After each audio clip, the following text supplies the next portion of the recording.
बिस्मिल्लाहिर्रहमानिर्रहीम। अस्सलाम वालेकुम टू एवरीवन। कैसे हैं सब लोग? ठीक हैं। देखिए बेटा, जैसा कि आप जानते हैं कि हमने क्लास 10 फिजिक्स उसके चैप्टर नंबर 13 स्टार्ट किया हुआ है और उसका लेक्चर नंबर 20 है, जिसमें आज हम जो है इसके ब्लॉक क्वेश्चन पर बात करेंगे। इससे पहले हमने चैप्टर के जितने भी क्वेश्चंस थे, न्यूमेरिकल्स वगैरह, इवन वो हम लोग कर चुके हैं। तो आज हम बुक के अंदर कुछ कंसेप्चुअल क्वेश्चन होते हैं, ब्लॉक क्वेश्चंस होते हैं, सेल्फ असेसमेंट के तौर पे होते हैं, पॉइंट टू पॉइंटर क्विज वगैरह, उस पर हम बात करेंगे आज। तो पेज नंबर है जी 70। सबसे पहले चैप्टर नंबर 13 का हमने आज बेसिकली, मैं इसको टॉपिक को नाम दे देता हूं ब्लॉक्स क्वेश्चन का।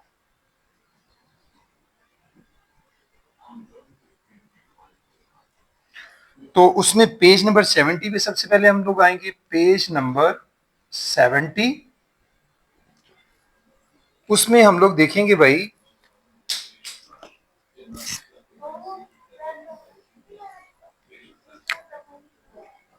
एक सेल्फ असेसमेंट है। सबसे पहले हम इस पे बात कर लेते हैं। क्वेश्चन दिया गया है सेल्फ असेसमेंट पे।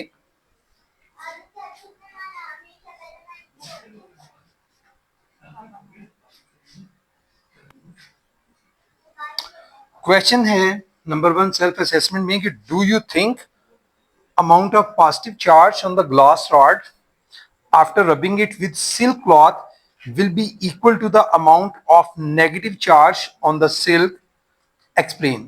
यानी क्वेश्चन ये किया जा रहा है कि अगर आप जो है वो ग्लास रॉड को रब करते हैं सिल्क के साथ, ठीक है, उस पर पॉजिटिव चार्ज होता है, तो उस पर क्या उतना ही नेगेटिव चार्ज प्रोड्यूस होगा जब हम उसको रब करेंगे, ठीक है, सिल्क के साथ? तो इसका हमने आंसर देना है।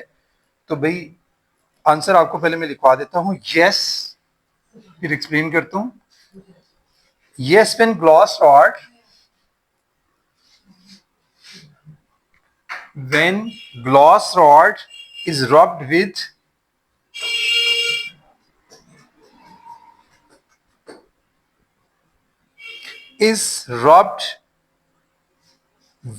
a silk cloth,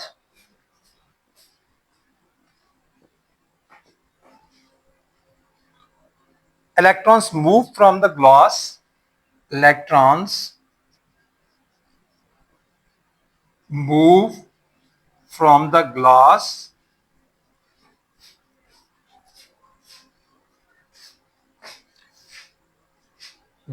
rod to become positively charged. Sorry, electrons move from the glass to the silk, पहले ये लिखेंगे हम लोग। This causes the glass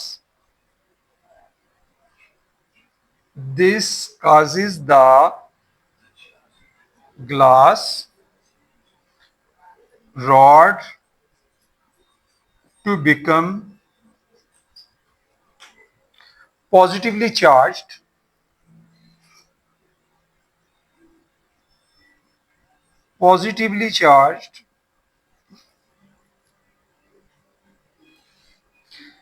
and the silk to become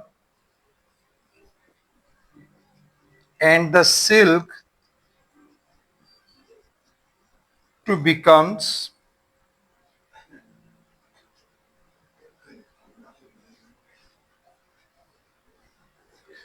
to become negatively charged,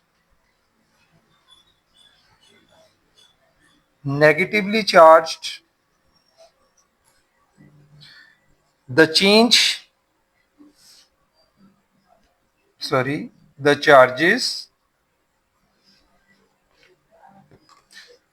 charges are equal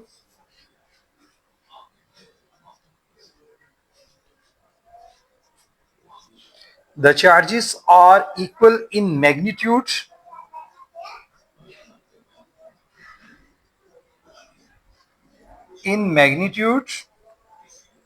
but opposite in sign।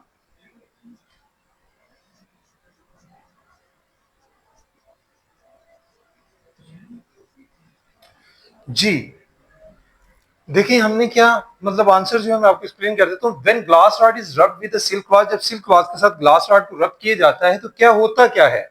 Electrons move करते हैं glass rod से, ठीक है, किसकी तरफ, टू द सिल्क। तो इस तरह से क्या होगा, this causes the glass rod to become, जाहिर है उसमें से इलेक्ट्रॉन नेगेटिव चार्ज सारा सिल्क पर चला गया, तो ग्लास रॉड पर कौन सा चार्ज होगा, वो पॉजिटिवली चार्ज हो जाएगी, and the silk to become negatively charge, और सिल्क जो है, क्लॉथ जो है वो नेगेटिवली चार्ज हो जाएगा। और देखिए चार्जेस आर इक्वल, जितना इस पर से नेगेटिव चार्ज जो है वो सिल्क पर जाएगा उतना ही इस पर पॉजिटिव चार्ज, क्योंकि आमतौर पर वैसे ये अगर ग्लास रॉड है तो ये न्यूट्रल है। न्यूट्रल होने का मतलब ये नहीं है कि इस पे चार्ज नहीं है, लेकिन दोनों का चार्ज जो है वो इक्वली होता है। अब जैसे ही इस पर से चार्ज जितना नेगेटिवली चार्ज जाएगा सिल्क पर, उतना ही इस पर पॉजिटिव, यानी दोनों का चार्ज इक्वल होगा। The charges are equal in magnitude लेकिन बट ऑपोजिट इन साइन। ठीक है जी, ये है हमारा असेसमेंट का पहला क्वेश्चन। दूसरा क्वेश्चन हम देखते हैं, दूसरे क्वेश्चन में क्या पूछा गया है। क्वेश्चन नंबर 2 है सेल्फ असेसमेंट का। उसमें यह पूछा गया है कि what would happen if a neutral glass rod is brought near a positively charge glass rod. ठीक है, अब वो पूछ रहे हैं कि क्या होगा कि जब आप एक न्यूट्रल ग्लास रॉड को किसके करीब लेके आते हैं, पॉजिटिवली चार्ज ग्लास रॉड के करीब। तो पहले मैं आंसर लिखवाता हूं, व्हेन अ न्यूट्रल, ये सेकंड वाले का आंसर है, when a neutral glass rod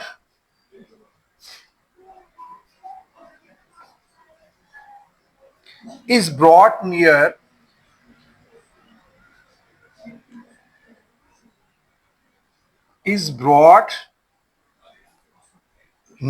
a positively charged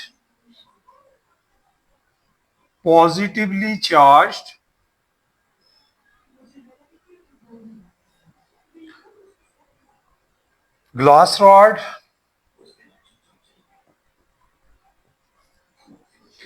the electrons in the neutral rod, the electrons in the neutral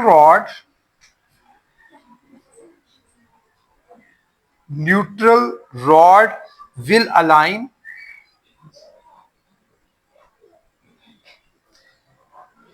themselves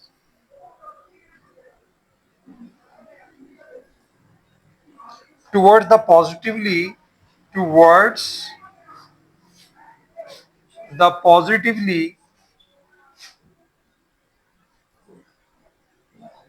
charged rod.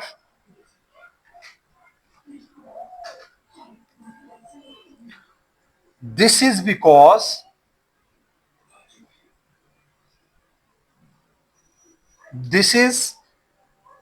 because unlike charges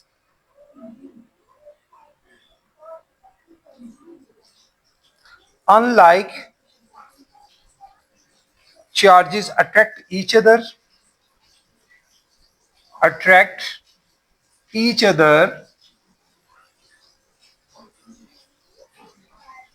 ये भाई लिखेंगे आप answer इसका। देखें क्वेश्चन में ये पूछा गया था what would happen a neutral glass rod, एक न्यूट्रल ग्लास रॉड है, उसको आप किसके करीब लेके गए हैं, पॉजिटिवली चार्ज ग्लास रॉड के करीब। यानी ये आपके पास सपोज एक ग्लास रॉड है, ये पॉजिटिवली चार्ज है, इसके ऊपर पॉजिटिव चार्ज है, और आप एक ग्लास रॉड उसके करीब लेकर गए हैं जो क्या है, न्यूट्रल है, उस पर कोई चार्ज नहीं है। होता क्या है, when a neutral glass rod is brought near a positively charge glass rod, the electrons in the neutral rod will align themselves toward the positively charged। यानी इसके अंदर पॉजिटिव चार्ज है नेगेटिव, लेकिन इस पर क्या होगा कि इसकी पॉजिटिव चार्ज की अट्रैक्शन की वजह से इसके ऊपर कौन सा चार्ज अलाइन कर जाएगा, नेगेटिव चार्ज जो है इसके ऊपर शो होगा। ठीक है जी, toward the positive charge rod, this is because unlike charges attract each other। तो आप ये बात जानते हैं कि अनलाइक चार्जेस हमेशा एक दूसरे को अट्रैक्ट करते हैं, क्योंकि ये पॉजिटिवली चार्ज थी, ये न्यूट्रल थी। तो क्या हुआ कि भाई इस पॉजिटिवली चार्ज की वजह से इस पॉजिटिव चार्ज ने, इसके अंदर जो पॉजिटिव चार्ज भी था और नेगेटिव चार्ज भी था, उसने नेगेटिव चार्ज को जो है इस एंड की तरफ अट्रैक्ट कर लिया और पॉजिटिव चार्ज को रिपेल कर दिया। वो है इसके ऊपर लेकिन वो दूसरे एंड पर चला जाएगा, लेकिन जो शो होगा उस वो एंड जो रॉड का उसके करीब है उस पर नेगेटिव चार्ज जो है वो शो होगा। ये है जी आपकी सेल्फ असेसमेंट। उसके बाद हम आगे चलते हैं नेक्स्ट।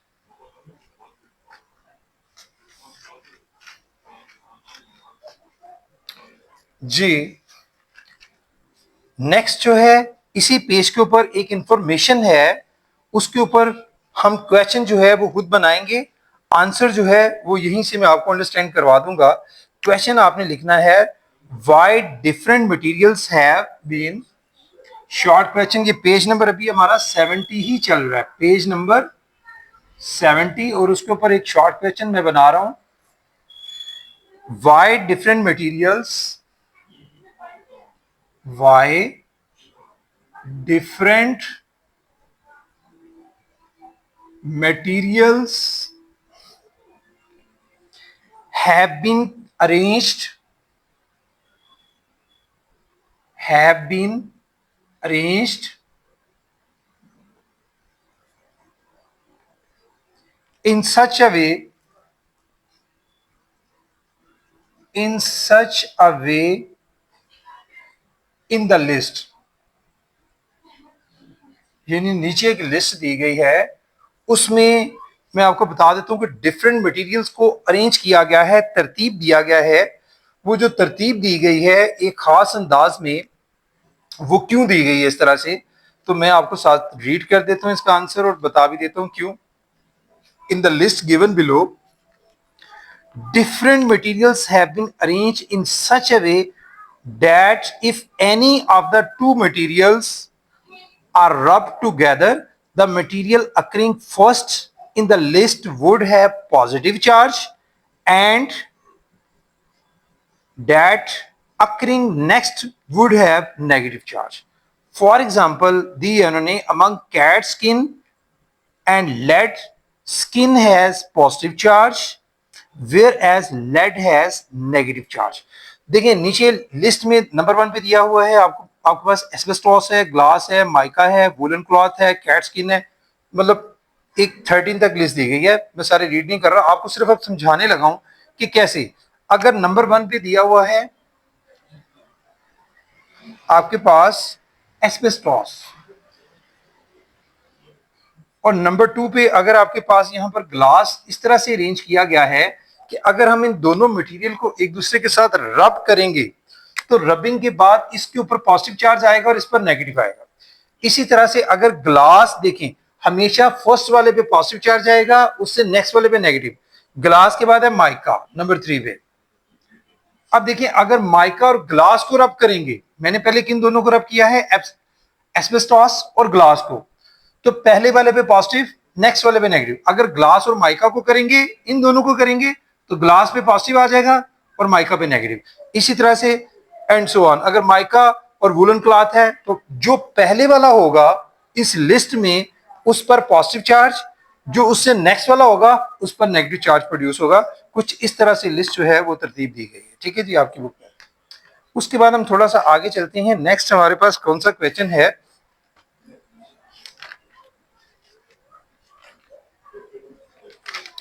अब आप आ जाएं अपनी बुक के पेज नंबर 74 पर।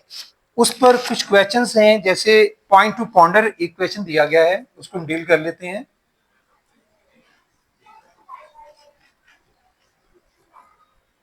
जी क्वेश्चन है point two ponder, page number 74। Point two ponder heading मैंने दे दिया है, पेज नंबर 74 है।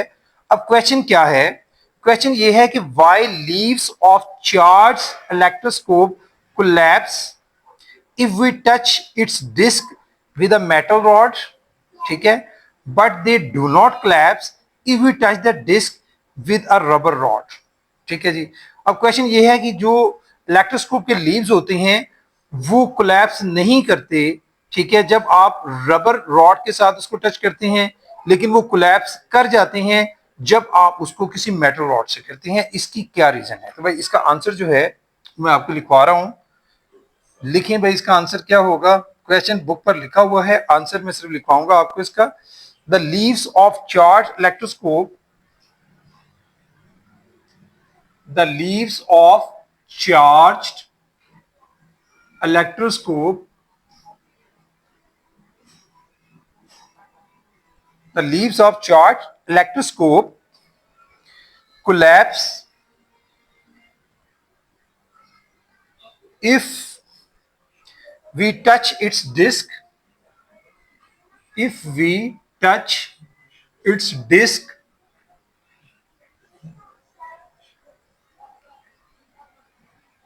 if we touch its disc with a metal rod,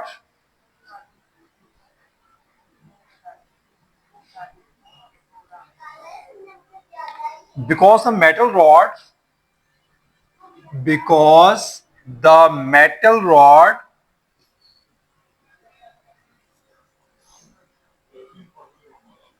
is a conductor, is a conductor, but they do not collapse, but they do not collapse. Leaves की बात हो रही है. They do not collapse if we touch, if we touch the disc with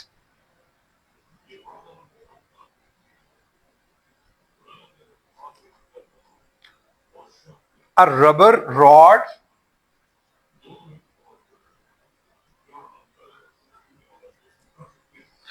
because the rubber rod, because the rubber rod is an insulator. समझ आ गई बात की जी.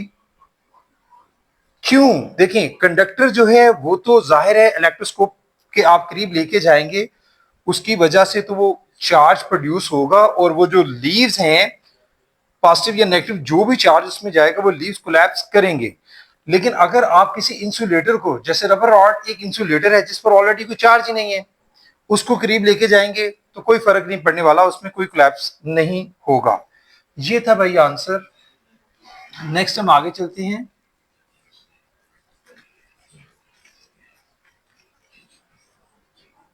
इसी पेज के ऊपर एक और पॉइंट टू पॉन्डर है, पेज नंबर 74 पर. Point two ponder, point two ponder heading के से एक क्वेश्चन और पूछा गया है.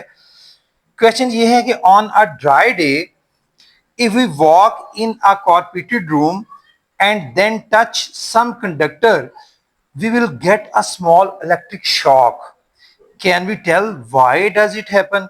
यानी आप किसी ड्राई दिन है, मतलब वेट नहीं है, ठीक है, ड्राई डे है, मतलब बारिशों वाला मौसम नहीं है, खुश जैसे गर्मियों में होता है. If we walk in a carpeted room, आप एक कॉर्पेटेड रूम में वॉक करते हैं तो उसके बाद देन टच सम कंडक्टर, किसी कंडक्टर को, कोई भी इलेक्ट्रिकल, मतलब ऐसी चीज जो मतलब जिसमें से इलेक्ट्रिसिटी फ्लो कर सकती है, कंडक्टर, उसको आप टच करते हैं तो we will get a small electric jerk, हमें एक शॉक, ये झटका लगता है, ठीक है, बरकी झटका. Can we tell why does, बता सकते हैं कि ऐसा क्यों होता है? इसका आंसर हमने देना है. तो भाई क्वेश्चन जो है बुक पर है, मैं आंसर आपको लिखवा देता हूं इसका. लिखें जी.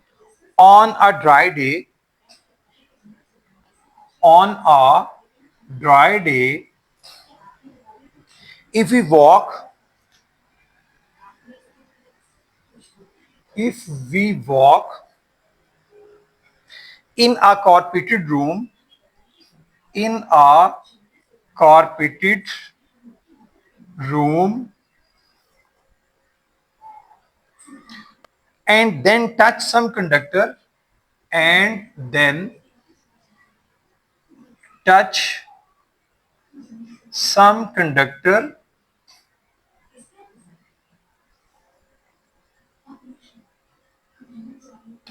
we will get a,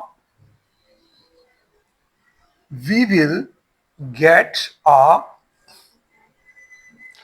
small electric shock, small electric shock,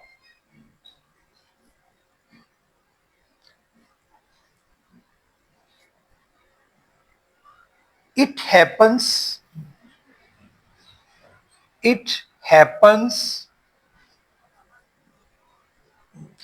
because of static electricity.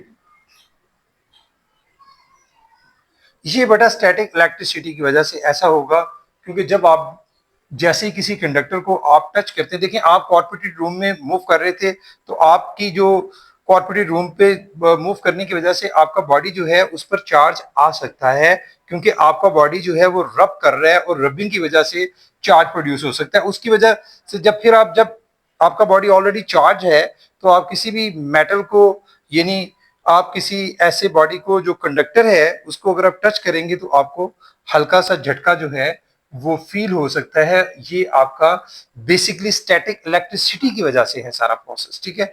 तो बेटे आज, हाँ, इसके नीचे एक और क्वेश्चन है वो भी हम कर लेते हैं, ठीक है। आज का ये लास्ट क्वेश्चन होगा। इसी पेज पर एक नीचे इंफॉर्मेशन है, मैं क्वेश्चन आपको लिखवा देता हूं, इंफॉर्मेशन हम जो है वो डील कर लेंगे। क्वेश्चन है, why charge is measured, why charge is measured in microcoulomb, in microcoulomb। Question ये है कि चार्ज क्यों माइक्रोकूलम में आमतौर पर मेजर किया जाता है। तो भाई उसकी रीजन जो है वो हमने यहां पर डिस्कस करनी है। तो बुक पर ऑलरेडी रीजन दी हुई है, क्वेश्चन मैंने आपको बना दिया है। इन एस आई जो आपका सिस्टम इंटरनेशनल है, द यूनिट ऑफ चार्ज क्या है, वो कूलम ही है, ठीक है। It is equal to the charge of 6.25 multiply by 10 to raise power 16 electrons, यानी ये इसके इक्वल होता है। तो this is very big unit, यानी कूलम जो है एक छोटा यूनिट नहीं है, काफी बड़ा यूनिट है। तो usually charge is measured in micro coulomb, क्योंकि चार्ज थोड़ा सा भी हमने फाइंड आउट करना होता है, तो इसलिए माइक्रो कूलम में फाइंड आउट करते हैं। 1 माइक्रो कूलम जो है वो इक्वल होता है 10 टू रेज पावर 4 कूलम के। तो भाई इसलिए कि भाई हम लोगों ने चूंकि चार्ज मामूली सा भी फाइंड आउट करना होता है, तो इतना बड़ा यूनिट जो है कूलम का, हम उसकी बजाय छोटे यूनिट यानी माइक्रो कूलम जो है वो यूज करते हैं। बेटा आज के लिए जो है वो इतना ही है। नेक्स्ट वीडियो में इंशाल्लाह बाकी ब्लॉक्स क्वेश्चन की तरफ हम जाएंगे। तो आपने जितने क्वेश्चंस मैंने आपको ब्लॉक्स क्वेश्चन, सेल्फ असेसमेंट या पॉइंट टू पॉइंटर करवाए हैं, इन पर आपने फोकस करना है। ये मोस्ट ऑफ द टाइम जो है कंसेप्चुअल क्वेश्चन की सूरत में आपसे पूछे जाते हैं। आप इनको अच्छे से तैयार कीजिएगा आफ्टर अंडरस्टैंडिंग, पहले इनको अंडरस्टैंड कीजिएगा फिर तैयार कीजिएगा। Thank you very much. अस्सलाम वालेकुम।